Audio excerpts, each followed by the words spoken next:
We will encourage everyone here to have come up here and have a say. It's what we like to say. Don't be afraid, we're not. Yeah, be brave and say it. Yeah, so if anyone's got something interesting to say or comment on, and you'll be the first one up here, so please come on up. All right. My name's Demetrius Karastamatis, long name there. When I grew up, I thought it was a disease, not a name. But I just saw something yesterday that really terrified me on the Alex Cristoforo show. I don't know if you guys know it. Yeah, I watch it sometimes. But he showed a German general speaking live in front of some cameras in Germany, offering, and they're going to send long-range missiles, and they're admitting it on TV, to hit Russia. They're going to go after Russia, Germany. I guess they just don't learn their lessons. How many wars they have to start. But not just that, right after that, he showed a clip of these soldiers in Ukraine grabbing these people off the street. And they weren't young people. Some of them were overweight, old, 40, 50 years old. But yesterday they shot one of the kids, and the other day they shot one of the mothers, it's reported. Now, Ukrainians want this war stopped, but this is what Nazis do. And this bothers me a lot because my father fought the Nazis with a pitchfork in Greece. I'm surprised he survived.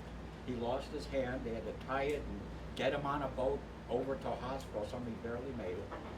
But when they stole our farm, they made it into a concentration camp. And my father showed me he went mountains away. He showed me where he lived. The house he built out of rocks was still there. He had his sheep for about 4 years. These Nazis are nasty people. They're not normal human beings. They're not even animals. Animals is just too good for that to be described. They don't stop. They're rabid. And the United States helped Nazi Germany in World War II until they realized Soviets were beating them. Then they decided to join in. So we've always been basically on the Nazi side. What we're seeing in the United States today is a growing of that. They're even trying to soft the Nazi thing around, if you notice. They're not Nazis, they don't seem to mind them. So I'm seeing them grow again. And when I saw that in Ukraine yesterday, I wanted to tell Caleb that if he talks to Mr. Putin, now I'm a soldier, I'm a pacifist, I don't like wars, I refuse to kill anybody. I grew up with this Nazi stuff in my family. I know what it is. This is not normal. This has got to be stopped for the world. And I know the world isn't with it.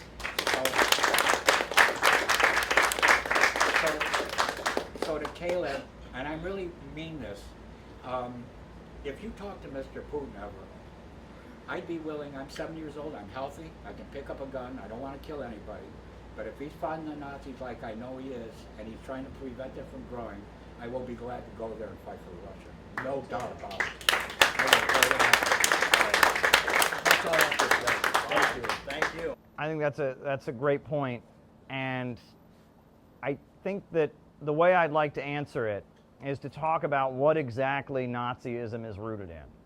Because there's so much confusion now. People think that Nazism is wearing a uniform. People think that Nazism is being racist. The Nazis were racist, but that's not what made them Nazis. The essence of fascism is degrowth. And that capitalism has this problem, that economic expansion and production leads to poverty, which is not natural. And the only way that the ultra-rich can stay in power and maintain their power and resolve that problem is with mass destruction. And the Nazi economic system, if you look at it, was about rebooting Germany's economy with degrowth methods by destroying productive forces. The most famous example of what they did was obviously creating a slave labor underclass. The people that worked in the concentration camps, they were free labor for Volkswagen, free labor for the steel companies. It was a way to boost the corporations that were having a problem because of the economic crisis by having a whole bunch of free slave laborers for them. And when the Nazis took power, Hitler, he didn't come to power promising to kill the Jews. He came to power promising he would give everyone in Germany a job.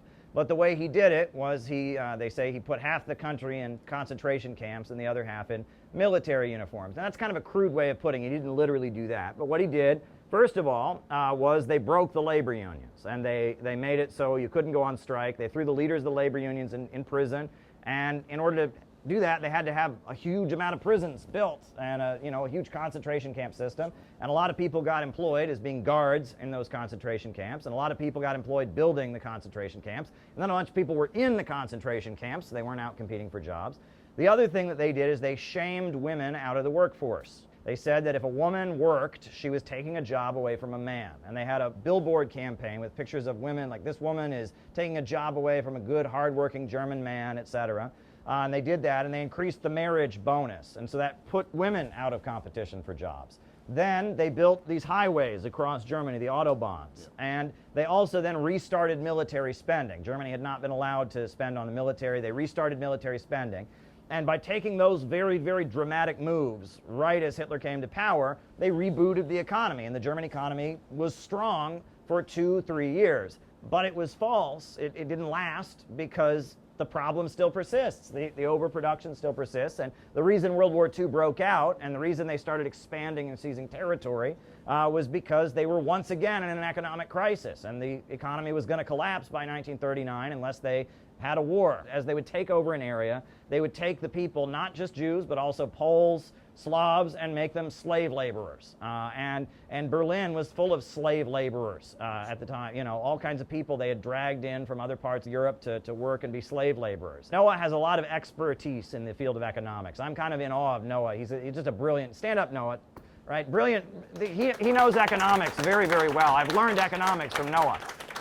And there's this concept of reverse inflation, that if you make everyone poorer and the amount of money that's in circulation goes down, you can stop inflation. And that's a big part of neoliberal economics. I quote Lothrop Stoddard, who was the white supremacist who was on the board of Planned Parenthood. He was considered to be enough of a fellow traveler and sympathizer with the Nazis.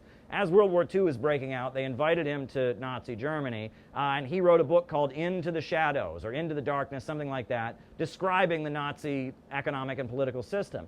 And he says in that book, as a Nazi sympathizer, he says the basis of Germany's so-called economic boom was taking it out of their own hides, was impoverishing the country so the economy could get going again. That is the essence of fascism, right? Fascism is based on the assumption the pie can only ever be this big, and if the pie can't keep expanding, so how do we make the pie smaller? And if the pie can only be this big, the only way your slice gets any bigger is by cutting into somebody else's slice. And, Nazism came to power, and anti-Semitism and racial ethnic supremacism was a big part of what they believed. But they did that backwards. There's no fascist ideology. There's no fascist belief system. They make it up as they go along to justify what they are doing. And what they are doing is trying to save their system with degrowth. It is trying to destroy productive forces and roll back the wheels of history in order to make an economy, a capitalist economy, continue to function. And that is the essence of it. And that a lot of people go looking for the essence of Nazism and what they believed. The Nazis were racist, yep, but people were racist long before the Nazis. People were racist afterwards. The Nazis were authoritarian. There's been authoritarian governments before the Nazis. There's been authoritarian governments since. The essence is degrowth. And there's a book that was published by a British communist named R. Palm Dutt called Fascism and Social Revolution. And that book gets into this point in great detail with statistics and data, and that's brilliant. And I'll also say that Lynn Marcus, who later changed his name to Lyndon LaRouche, he wrote a book called Dialectical Economics that makes this exact same point in other very articulate and clear ways. That the essence of fascism is an attempt to save the capitalist economy with degrowth methods, and that degrowth is always dangerous because it leads to genocide and destruction. And we obviously are all about being environmentally conscious. We want to operate and interact with nature in a way that is sustainable and productive, but there is no limit to human growth. Thank you.